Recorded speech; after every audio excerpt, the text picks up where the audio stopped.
Hi, ako si Razel. Mahilig ako sa aso, pero sa tuwing lalapit ako, ina-allergy ako. Pero tara, samahan niyo akong gupitan ng mga aso ko. Allergy ako sa inyo. Bata pa lang ako, sobrang hilig ko na talaga sa aso. To the point na kahit gusgusin, gusto kong ampunin. Yung una naming dog na sobrang gustong gusto ko, Aspin yun. Aso yun ng papa ko, color black as in all black. That's why he called it Blackie. Ewan ko ba sa mga Pinoy? Ewan ko ba sa ate? Kung ano yung kulay ng aso, yun yung ipapangalan. Anyway, si Blackie, hindi ko na matandaan kung ilang taon tumagal sa amin yun. Bata pa lang kasi ako nung umalis ako sa amin, sa probinsya namin. Tapos napadpad ako dito sa Metro Manila.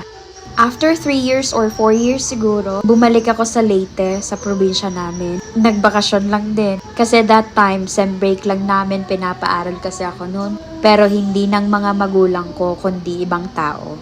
Sobrang hirap lang kasi ng buhay namin. Tapos ang dami pa namin magkakapatid. Imagine, 14 kami magkakapatid. Wala pang ganun kaayos na trabaho si mama at si papa. Ewan ko ba kung sino yung mahirap, yun yung sobrang daming anak. Siguro yun yung kayamanan nila, ang mga anak. Pero hindi rin magiging kayamanan kung hindi nagsisikap.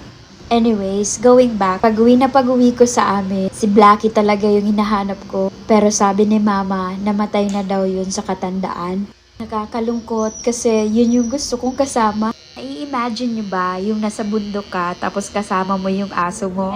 Ay, nako, ang sarap sa feeling. Yun yung magpuprotekta kasi sa'yo pag merong danger sa gilid-gilid. Sabi nga nila, mas nakaka-sense ng danger yung mga aso kaysa sa mga tao.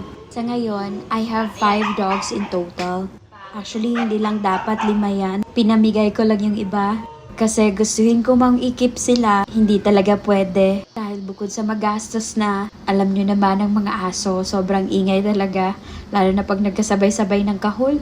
Nakakastorbo sa mga nagtatrabaho at natutulog na kapitbahay. Ewan ko ba, siguro pag malaki na yung bahay ko at medyo malayo sa kapitbahay, naku, baka mapuno ng aso yung bahay ko. Yung pupunuin ng ampon na aso at tao. Ang sarap sa feeling ng ganon.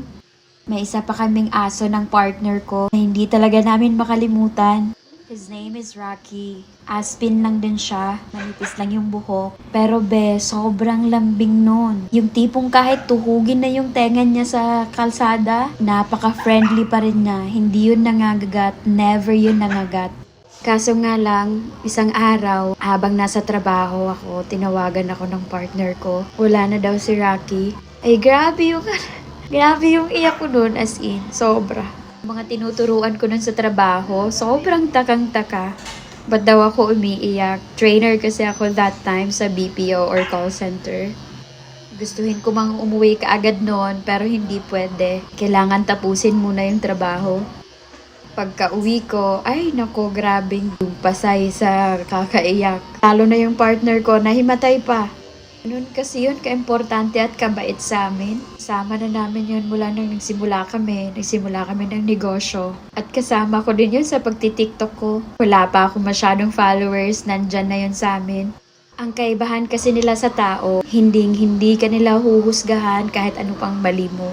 Alam mo sila yung pinaka-loyal sa buong mundo.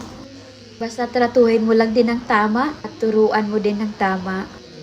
Si Rocky, ipapatato ko yun someday. Siguro pag umukay-okay na yung health ko. At kakayanin ko na ulit yung sakit sa katawan pag tinatatuan. Hindi rin kasi talaga biro yung tato. Masakit. Lalo na pag namagana. Naku po. Anyways, tapos na. Ayan, sobrang dami. Ang kapal ng buhok kasi nila. 2 lang yung nagupitan ko today. Tapos na kasi yung iba. Kapatid ko yung nagupit noon. Yun lang. Thank you for watching.